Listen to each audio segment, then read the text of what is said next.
en pantalla, pues muy buenas tardes a todos los oyentes y sobre todo escuchantes, porque lo que espero es que todos nos podamos escuchar. Y bueno, en cuanto a currículum, como decía Ignasi, pues yo tengo uno de los currículums más extensos que se pueden tener porque desde el mes de abril soy un feliz pensionista y por lo tanto pues vivo ya de la seguridad social.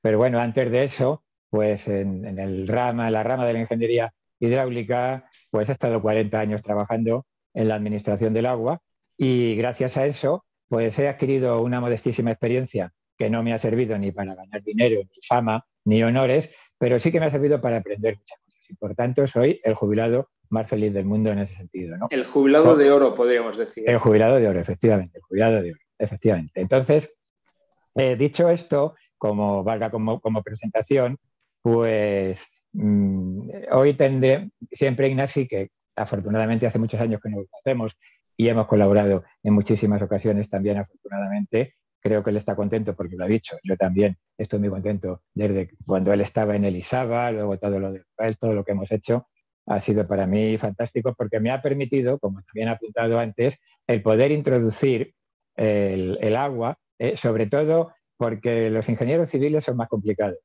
Hay quien lo tiene claro y quien no lo tiene claro y ahí yo ya, entre colegas, me encuentro casi inerme. Pero yo sí que he tenido desde muy jovencito el interés y la intención de que tanto los arquitectos como los aparejadores, todo este mundo, el urbanismo, de la edificación, etcétera, tenga conciencia de lo que el agua significa en su trabajo, porque lo significa en nuestra vida y evidentemente su trabajo, como todos, pero su trabajo también es fundamental para nuestra vida. Entonces, Ignasi me ha ayudado a esto y yo por eso se lo debo de agradecer. Espero que hoy, en estos 20 minutos que tengo para poder hablar, pues también sea así. En este caso, hablando de otro tipo de agua del que yo hablo normalmente, que es el agua dulce, sino de un agua que ha sido dulce y que ahora es salada, que es el agua del mar. Pero bueno, en el fondo todo es agua, ¿no? Me dijeron que el título sería de esta intervención planificar un puerto desde el punto de vista del mar. Bien, planificar, pues en el fondo no es más ni menos que hacer un plano, que es una intención, plasmar una intención de futuro. Mi página web y mi blog es futurodelagua.com. Antes Ignacio ha dicho el futuro, no, el hay que quitarlo. El futuro ya vendrá cuando venga. Es futurodelagua.com y en ella no solamente una vez a la semana, que es el lunes, hago un artículo más o menos técnico, más o menos profundo, sobre todos los temas que tienen que ver con la gestión seductora, es lo que yo le pongo, del agua, sino que también los miércoles y los jueves, hoy ha habido, mañana también habrá, hay una publicación. Y esa publicación de los miércoles es una publicación poética. Yo ahora me estoy dedicando a escribir poesía en el dolce farniente de la jubilación y poesía del agua, precisamente. Entonces, cada miércoles la publico y también publico, porque no doy para tanto, ni por supuesto llego a la altura de lo que puede llegar un poeta de verdad, pues publico cosas, poemas que muchísimos poetas han escrito a lo largo de la historia, fundamentalmente en español, pero también algunas traducciones de inglés o de francés. Entonces, la poesía para mí es muy importante a la hora de divulgar la gestión del agua, porque solo con ella se convierte en una gestión seductora. Yo también soy coach, pero no de estos de la voz, ni de otros, sino coach ejecutivo, y entonces, pues, ahí aprendí el poder de la seducción, ¿no? Por ello, voy a empezar hablando de planificar, que como he dicho es de futuro, es hacer un plano para ver lo que queremos hacer, lo que queremos que pase, para hablar del agua, porque eso es lo que tiene el mar. Voy a empezar con una cita literaria, con una cita de Víctor Hugo, porque claro, en el mar, cuando nosotros queremos planificar un puerto, pues lo primero que tenemos que ver es contra quién tenemos que ir, de qué nos tenemos que defender. Pues nos tenemos que defender de la ola, evidentemente. Entonces vamos a definir la ola desde dos puntos de vista. En el siglo XIX, en un maravilloso libro que les recomiendo si no lo han leído, llamado Los trabajadores del mar de Víctor Hugo, que es la tercera parte de la trilogía de Notre Dame de París y de Los Miserables, esta es la tercera parte y quizás sea la menos conocida, para mí es la más bonita de todas y la más impresionante, dice lo siguiente: el agua es dócil porque es incompresible, se desliza bajo cualquier presión o esfuerzo. Si se le empuja por un lado, se escapa por el otro. Así es como se hace ola y en esta conversión está su libertad. Fíjense qué maravillosa definición de lo que tenemos que hacer cuando se nos ocurre hacer un puerto, una plataforma offshore o todo lo demás. Tenemos que impedir que el agua tenga toda la libertad que ella siempre va a querer tener. Entonces luego vienen los que yo he tenido como grandes maestros de lo poco que sé de puertos, como el doctor Iribarren, don Ramón Iribarren, como el señor Torán, don José Torán, que ahí en Rota metió sus tetrápodos y consiguió ser el primer consultor y contratista que las Fuerzas Armadas norteamericanas dejaron entrar en sus propiedades y hizo toda la instalación portuaria militar de Rota. Entonces, bueno, pues o vamos a cualquier academia de náutica, no hace falta que escuchemos a los grandes maestros. ¿El estado del mar de qué depende? Depende de la intensidad del viento, de su persistencia y de algo, un anglicismo que se llama fetch. El fetch es la longitud de zona marítima en que el viento sopla en la misma dirección sin obstáculos. Ahí se genera la ola que también nos ha plasmado hace un momento Víctor Hugo. En función de esa longitud que tenemos sin obstáculos, nosotros tenemos que definir unas instalaciones, unas infraestructuras de defensa que son las que nos van a permitir que nuestro puerto se convierta en un hotel donde puedan albergarse, evidentemente, buques, pero también pasajeros, personas, actividades que tienen que ver con la estiba y actividades que tienen que ver con el transporte, con la logística que ha dicho antes Ignacio, ¿no? Entonces, vamos, la ola es ni más ni menos que agua de mar. El mar es la gran vía de comunicación por la que transita el comercio mundial. Ahí está la economía del futuro, o una de las economías del futuro, que es la economía oceánica. Por ahí se mueven productos y personas, mercantes, o sea, barcos mercantes, cruceros, investigadores, pesqueros, todos los que van disfrutando o trabajando en él, trabajadores del mar o gente que disfruta en el mar gracias a unos trabajadores del mar. Bien, estamos ya en la segunda década del siglo XXI y resulta que por el agua del mar se transporta el 90% del comercio mundial. Las operaciones marítimas se han cuadriplicado en los últimos 40 años. De 8.000 millones de toneladas millas, estamos ya en 32.000 millones de toneladas millas. Y la prognosis es que ya serán 300.000 millones de toneladas millas en el año 2050. Estamos hablando de que por el mar se mueve 1 billón con B y medio de dólares anuales. Por otra parte, cerca de la mitad de la población mundial vive a menos de 150 kilómetros de la costa. Estamos hablando de casi 250 millones de personas. Eso es un riesgo, evidentemente, por lo que hablaremos después, por un tema que a mí me gusta mucho, que es el de las inundaciones, que también evidentemente afectan a los puertos, ¿no?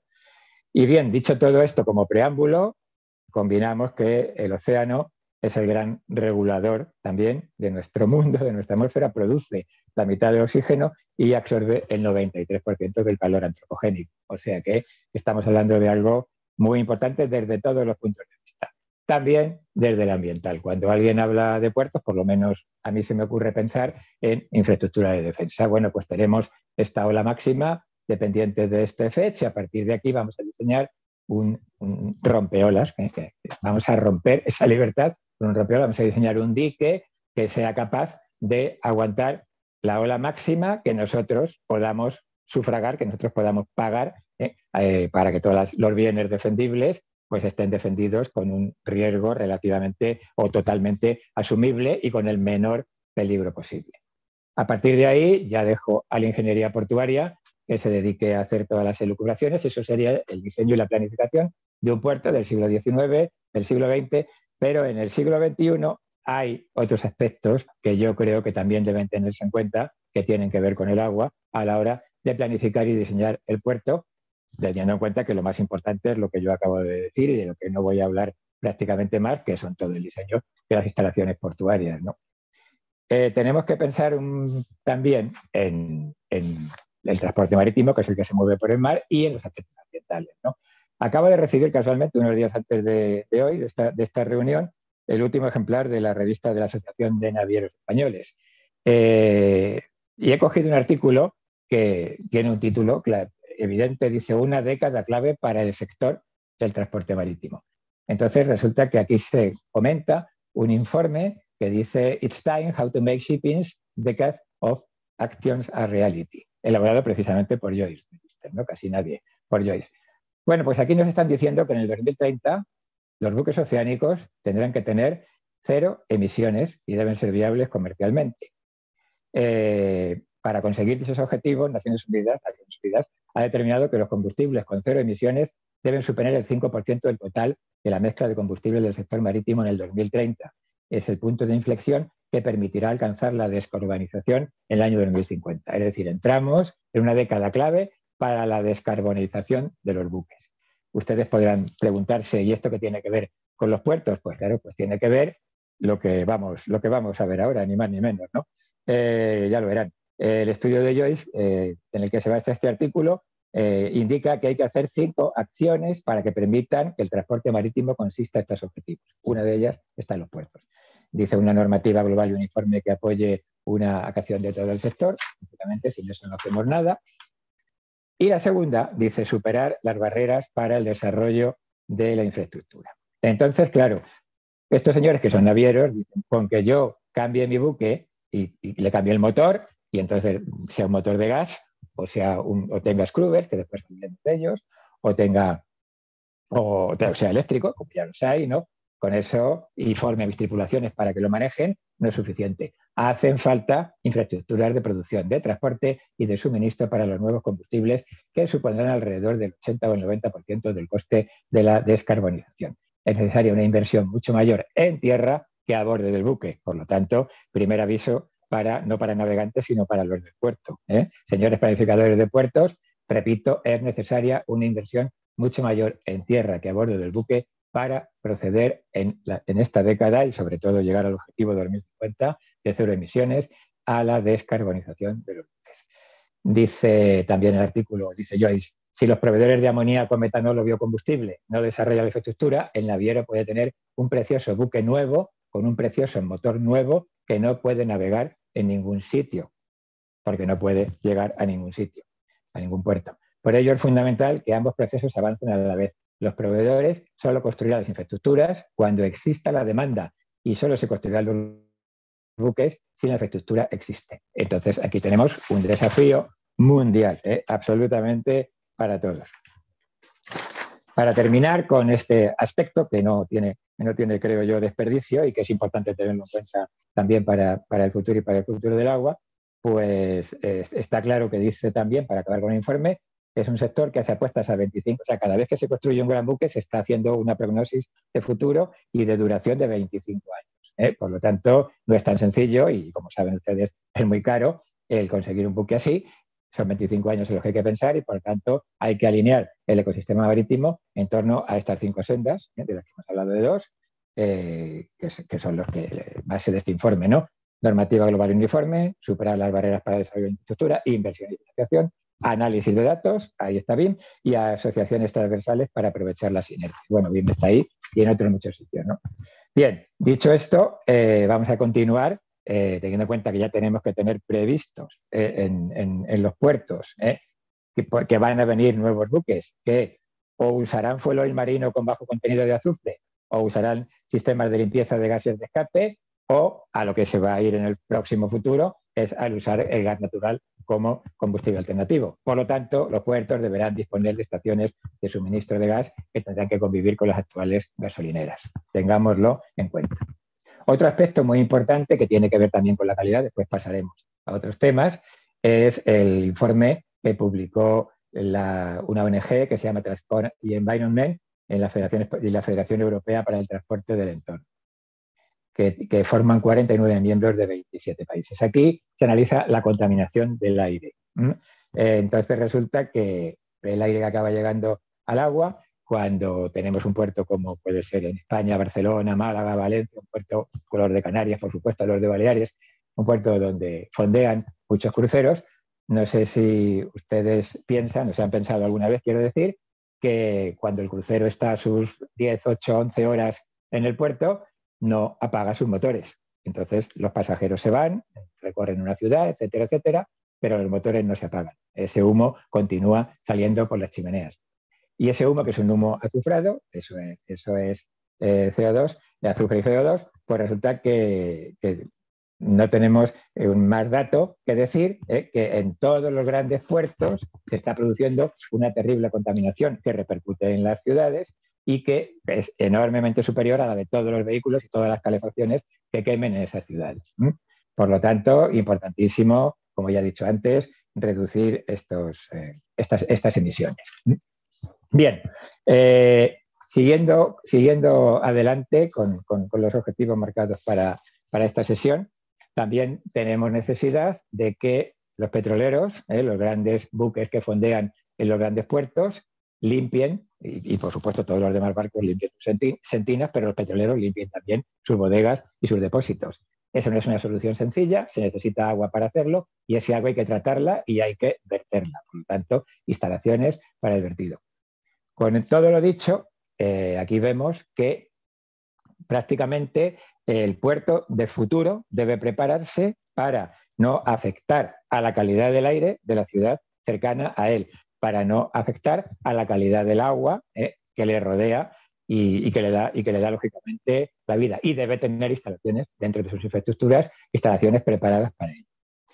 Creo que era importante resaltar este aspecto y le he dedicado 15 minutos. Y vamos a acabar en los 5 minutos que me quedan para hablar al principio, lo que comentamos con Ignasi, o lo que me comentó cuando me dijo que interviniera aquí. Se habla del puerto de Rotterdam. Entonces, bueno, yo soy un defensor a ultranza de las ciudades esponja. Creo que la arquitectura debe estar metida de lleno, evidentemente, porque le toca en esponjar las ciudades. Y por lo tanto, esto lo ligo con los puertos, diciendo que, claro, cuando hablamos de un puerto, pues siempre es el puerto en este caso hablábamos del puerto de Rotterdam, pero podemos hablar del puerto de Barcelona, del puerto de... es decir, hay una ciudad o al lado, como puede ser en Tarragona, en Barcelona, en Málaga, etcétera, o muy cerca, ¿no? Como puede ser en Rotterdam, o también hay puertos importantísimos que son fluviales, ¿no? Como el puerto de Rosario de Santa Fe en Argentina, el de Sevilla, bueno, etcétera, etcétera, o incluso el de Balboa en el Canal de Panamá, que no deja de ser un puerto fluvial, ¿no? Puertos enormes, importantísimos, que están en un río. Cerca de un puerto hay un río, si no está dentro, en Tarragona el Francolí está dentro del puerto. El Llobregat en Barcelona, entre otras cosas, tuvo que ser desviado para que se pudiese ampliar el puerto y hacer una planta desalinizadora y hacer una depuradora. Todo eso está conviviendo con el puerto, por lo tanto, el día que llueve, el puerto también puede tener una repercusión, ya que llueve mucho me refiero, una repercusión tremenda en sus infraestructuras y en sus instalaciones, y hay que prepararse para ello, ¿no? Si bien en toda Europa, gracias a la Directiva Marco del Agua, el asunto de las inundaciones fluviales está resuelto con planes de inundación y con información suficiente para saber qué van a hacer los ríos cuando se desborden, el asunto de las inundaciones pluviales, las que se producen cuando el agua cae sobre una superficie prácticamente impermeable por la urbanización, evidentemente, eso no está resuelto todavía. Y eso hay que estudiar mucho, y eso hay que modelizar mucho, y eso no es tan sencillo como parece al principio, ¿no?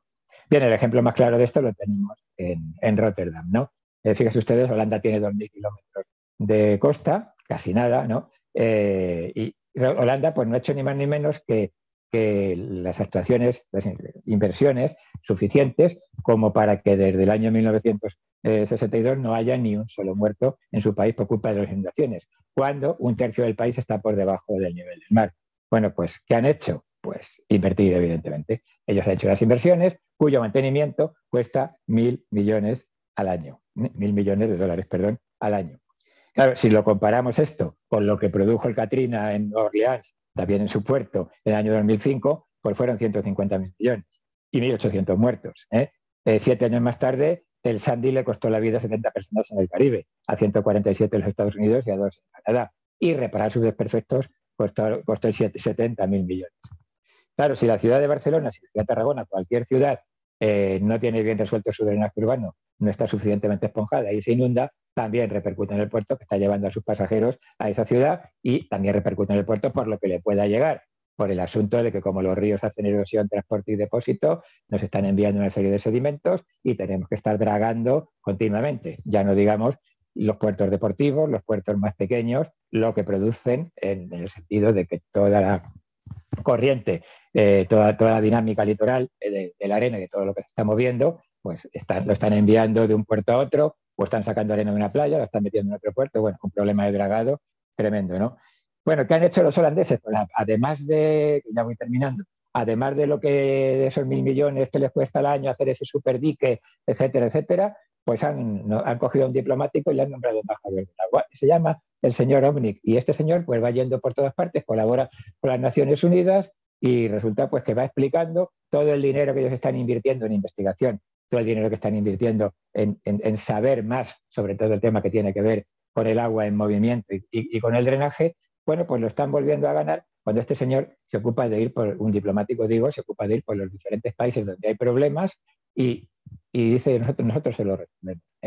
Por ejemplo, como ejemplo, yo he tenido, como Ignasi sabe, una gran relación con Panamá, que me parece un país maravilloso y desde el punto de vista del agua ya no puede ser más, el paraíso, y resulta que todos los problemas que hay que resolver en Panamá no los están, me refiero a infraestructuras hidráulicas, de drenaje, etcétera, no los están resolviendo empresas españolas como hacen en el ámbito de la carretera o del urbanismo, etcétera, etcétera. Lo están resolviendo empresas holandesas. Este señor ha ido allí y les ha convencido, con lo cual imagínense cómo está rentabilizando todo lo que están haciendo en Holanda, ¿no? Para ir acabando, y por favor si me paso que me lo digan, en Holanda han hecho una cosa muy importante que quiero que se queden con esa idea y ha sido pasar del control de las inundaciones a las inundaciones controladas. Lo que han hecho ha sido que si algún cauce se desborde en un lugar en el que no haga daño.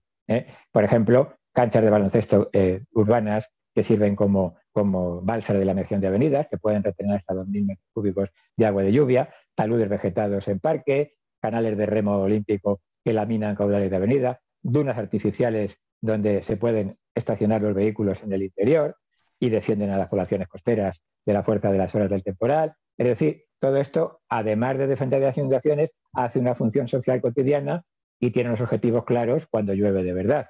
Piensen que en Holanda, esos dos ríos que desembocan al lado del puerto de Rotterdam, el Mosa y el Rin, ninguno de los dos son ríos holandeses, el agua les viene de otros países. El Rin pasa por Alemania, ya saben, por muchos países, por Hungría, por Alemania, bla, bla, bla, y llega al final a Holanda, ellos se lo tienen que comer todo, ¿no? Bueno, pues lo están sabiendo hacer y de hecho, pues fíjense, ni un solo huerto, ¿no? Ojalá pudiéramos decir eso, en lugares tan avanzados desde el punto de vista de las inundaciones, como es, por ejemplo, España, ¿no? Estamos mucho más avanzados que los alemanes, como se acaba de demostrar hace 2 meses. Bien, si me lo decís termino, si no hablo un poquito del tema de Yakarta y cuando me digáis acabo. Entonces, si quieres 2 minutos más, adelante. Vale, pues sí, hombre, también me interesa el hablar un poquito de Yakarta porque en Yakarta hay un problema diferente al de Rotterdam. Yakarta también tiene el puerto más grande de Indonesia y hay ese problema de la subsidencia. Se está hundiendo la ciudad, como muchos de ustedes ya sabrán, por supuesto. Y claro, ¿cuáles son las causas que provocan ese hundimiento? No solamente Yakarta.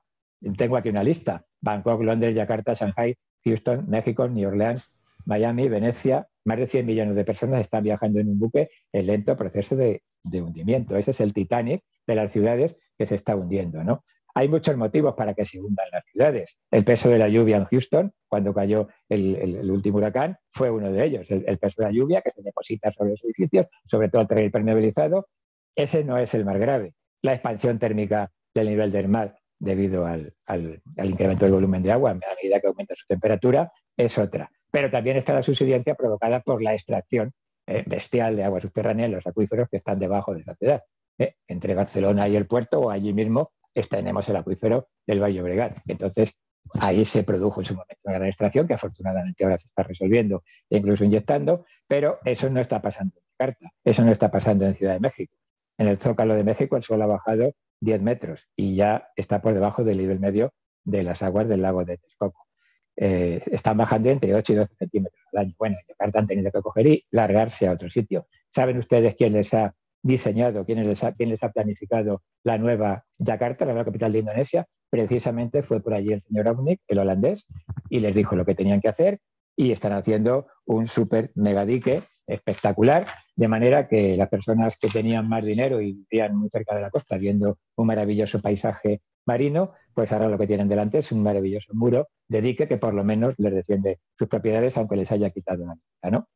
Bueno, estamos polderizando a marchas forzadas, eso empezó todo en el río Po, la polderización, continuó por Holanda y lo vamos teniendo en Yakarta y en cada vez más sitios, ¿no? No quiero extenderme, ya hablaremos cuando toque o cuando me toque otra vez al final. Si quieren saber mucho más de esto, futurodelagua.com, tienen ustedes 800 entradas, de las cuales 10 o 12 están dedicadas a estos temas y es tan sencillo como pagar la luz, que desgraciadamente ahora es más caro que nunca para poder encender el ordenador y meterse en un navegador y poner futurodelagua.com. Muchas gracias por su atención.